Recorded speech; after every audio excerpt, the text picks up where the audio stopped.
పరిపాలించిన విధానం బట్టి మీకు వందనాలు.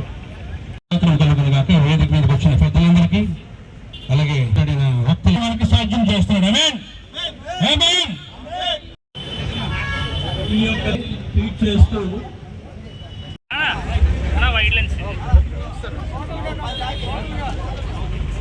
వ్యక్తులకి సామాజిక హోదా కావాలని మాత్రమే ఎటువంటి రాజకీయ ప్రమేయం లేదు. మేము ఇక్కడ చూస్తున్నారు, ఇక్కడ మేము పెట్టాం మెమరాండం ముఖ్యమంత్రి గారికి. 4 ఉద్దేశాలు మావి.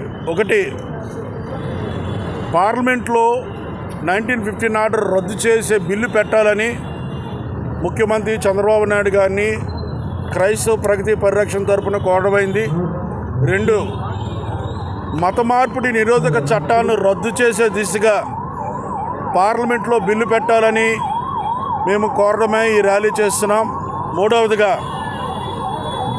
నేడు దళిత క్రైస్తవుల్ని టార్గెట్ చేస్తూ ఉండి నియోజకవర్గంలో పరిసర ప్రాంతాల్లో చర్చికి వెళ్తున్న దళిత క్రైస్తవ భక్తులను టార్గెట్ చేస్తూ వారికి బలవంతం మత మార్పిడి చేయాలనే ఉద్దేశంతో సోషల్ మీడియాలో ప్రయత్నాలు చేయడం, అలాగే దళిత వాడల్లోకి చర్చిల్లోకి వెళ్ళి వారందరి మీదకి భయాందోళన గురి చేయడం జరుగుతున్నది.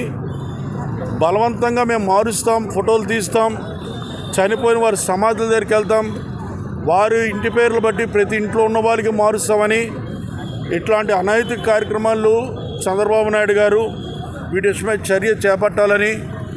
4వదిగా, స్థానిక క్రైస్తవ ప్రార్థనా సమావేశ మందిరాల్ని అన్ని మత ప్రార్థనా మందిరాల వలె అలాగే స్థానిక నాయకుల పంచాయతీల పెద్దల సహకారంతో కట్టుకున్న చిన్ని సమూహాల్ని పెద్ద దేవస్థానాలు పుణ్యక్షేత్రాల వలె దాని మీద చెడు పాపరెండుగా చేస్తూ వాటిని కూల్చేస్తున్న పరిస్థితుల్లో అరికట్టాలని 4 అంశాలతో మేము ముందుకు వచ్చాం.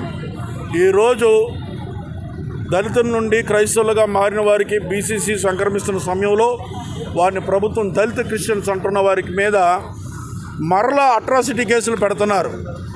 ఇంత ఘోరమైన పరిస్థితి. ఒక మనిషికి కులం తీయడం నేరమని, పౌరసత్వంలో కులం ఒక ప్రాముఖ్యమైన విధానమైన అంశమని, అంతేకాకుండా మన మనుగడే ప్రభుత్వ విధానాలు పథకాలే సామాజిక హోదాతో పథకాలు ఉన్నాయి, అవన్నీ కోల్పోవడం జరుగుతుందని ఈ విషయమై ప్రభుత్వం పట్టించుకొని న్యాయం చేయాలని కోరుతున్నాం. మన మధ్య హనీ జాన్సన్ గారు ఉన్నారు, దాని తర్వాత ఆర్ఎస్ డాన్ గారు ఉన్నారు. ఇద్దరు 2-3 మాటలు చెప్పిన